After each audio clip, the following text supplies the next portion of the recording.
नमस्कार विद्यार्थी मित्र हो, श्री वारणा विद्यालय वारणानगरच्या ऑनलाईन टीचिंगमध्ये आपले सहर्ष स्वागत आहे. इयत्ता 10वी विज्ञान आणि तंत्रज्ञान भाग 2 या विषयातील प्रकरण क्रमांक 4 एन्व्हायरमेंटल मॅनेजमेंट म्हणजे पर्यावरणीय व्यवस्थापन या प्रकरणाची आज सुरुवात करणार आहोत. तरी सुरुवातीला इकोसिस्टीम म्हणजे परिसंस्था या मुद्द्याची उजळणी करू. What is ecosystem? Which are its different components? In any environment, there are biotic and abiotic components. There are interaction among these components. All such interactions make an ecosystem. म्हणजेच एखाद्या परिसरात असणारे जैविक घटक, अजैविक घटक आणि त्यांच्या असणाऱ्या आंतरक्रिया यामुळे परिसंस्था बनते. Different components in the ecosystem are as follows: abiotic components, air, water, sunlight, soil, temperature, etc. and biotic components, all the type of living organisms like bacteria, fungi, plants and animals. म्हणजेच परिसंस्थेमध्ये आढळणारे विविध घटक पुढील प्रमाणे आहेत. अजैविक घटकामध्ये हवा, पाणी, माती, सूर्यप्रकाश, तापमान इत्यादी.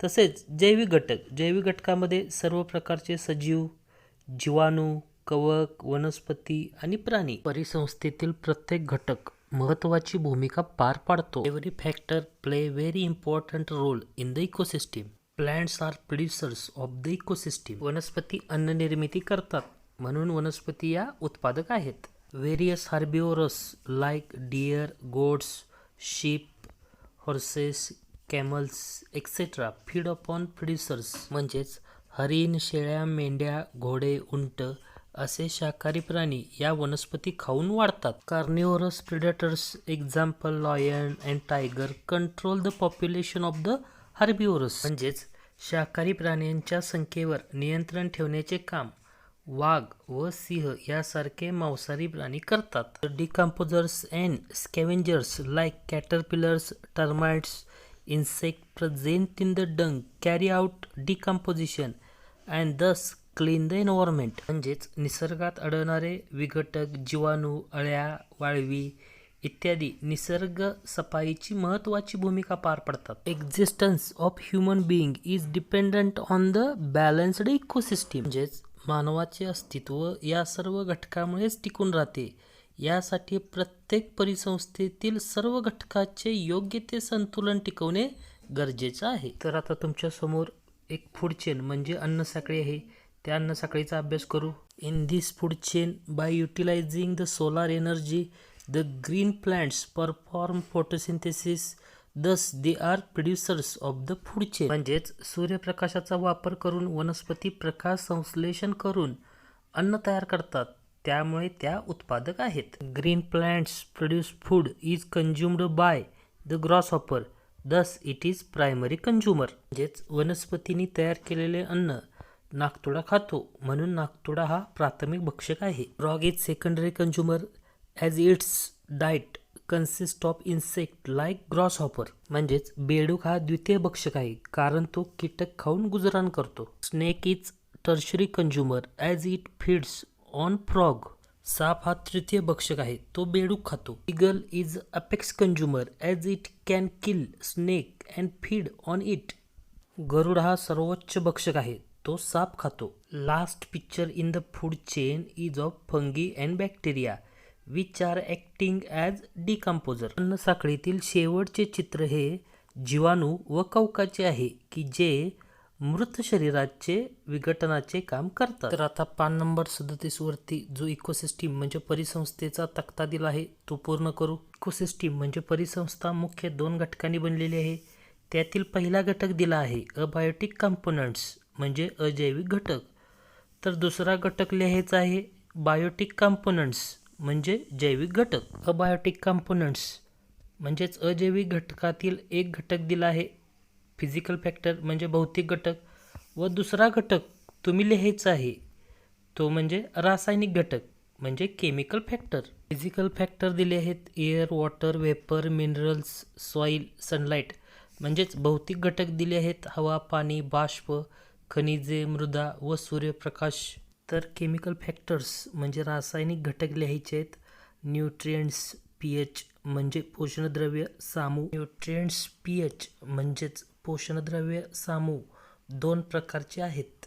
त्यातला एक दिला आहे इनऑर्गॅनिक सबस्टन्सेस म्हणजेच असेंद्रिय पदार्थ व दुसरा लिहायचा आहे ऑर्गॅनिक कंपाऊंड्स म्हणजे सेंद्रिय पदार्थ. बायोटिक कंपोनंट्स म्हणजेच जैविक घटक दोन प्रकारचे आहेत. त्यामधला एक दिला आहे तो म्हणजे ॲटोट्रॉपिक म्हणजेच स्वयंपोषी, तर दुसरा तुम्ही लिहायचा आहे हेट्रोट्रॉपिक म्हणजेच परपोषी. तर इकोसिस्टीममध्ये प्रोड्युसर्स हे प्लॅन्ट्स असतात म्हणजेच परिसंस्थेमध्ये उत्पादक ह्या वनस्पती असतात. तर कंझ्युमर्स हे ॲनिमल्स असतात म्हणजेच भक्षक हे प्राणी असतात. तर डिकम्पोजर्स हे बॅक्टेरिया असतात म्हणजेच विघटक हे जीवाणू असतात. तर कंझ्युमर्स म्हणजे भक्षक हे तीन प्रकारचे असतात.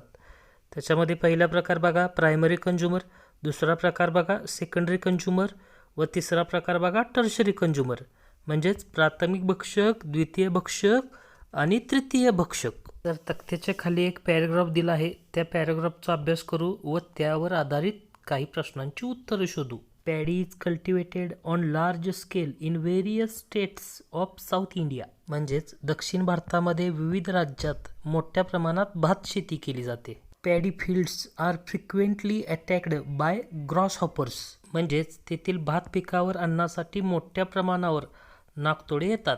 Similarly frogs are also present in large number in the mud of paddy fields to feed upon grasshoppers and snakes are also present therein to feed upon their favourite food frogs म्हणजेच शेतीमधील चिखलात नाकतोडे यांचा भक्ष्य म्हणून उपयोग करण्याकरिता बेडकांची संख्यासुद्धा मोठ्या प्रमाणात असते आणि आवडते खाद्य म्हणून बेडकांच्या भक्षणासाठी सापही तेथे असतात. हवेवर if frog population declines all of a sudden म्हणजेच जर अचानक तेथील बेडकांची संख्या कमी झाली तर म्हणजेच भात शेतीतील अन्नसाखळी दिली आहे. भात पिकावर अन्नासाठी मोठ्या प्रमाणावर नाकतोडे येतात. नाकतोड्यांना खायला बेडकांची संख्यासुद्धा मोठ्या प्रमाणात आहे व बेडकांना खायला सापही तिथे आहेत, परंतु अचानक बेडकांची संख्या कमी झाली तर या प्रश्नाचा विचार करू. What will be the effect on paddy crop म्हणजेच भाताच्या पिकावर काय परिणाम होईल. If the population of frog declines then there will be rise in the population of grasshoppers. The paddy field will hence be infested with insect pest म्हणजेच बेडकांची संख्या कमी झाली तर नाकतोड्यांची संख्या वाढेल. नाकतोड्यांची संख्या वाढली तर नाकतोडे भाताचे पीक फस्त करतील म्हणजेच भाताच्या पिकावर त्याचा विपरीत परिणाम होईल. Number of which consumers will decline and which will increase म्हणजेच कुठल्या भक्षकाची संख्या वाढेल व कुठल्या भक्षकांची संख्या कमी होईल. The primary consumers that is grasshopper will increase and tertiary consumer snakes will be decrease म्हणजेच प्राथमिक भक्षक नाकतोडे यांची संख्या वाढेल तर तृतीय भक्षक सापांची संख्या कमी होईल. What will be overall effect on that ecosystem म्हणजेच एकंदरीत तेथील परिसंस्थेवर काय परिणाम होईल. If frogs population declines there would be imbalance of entire ecosystem. The number of prey and predator population will change and thus the food chain will come to an end. पिकांची संख्या कमी झाली तर परिसंस्थेतील समतोल बिघडेल. भक्ष्य आणि भक्षक यांच्या संख्येतील अचानक बदलामुळे एकमेकावर अवलंबून असणाऱ्या अन्नसाखळ्यांच्या कड्या नष्ट होतील. अन्नसाखळी संपुष्टात येईल. या ठिकाणी इकोसिस्टीम म्हणजे परिसंस्थेचा अभ्यास पूर्ण होतो.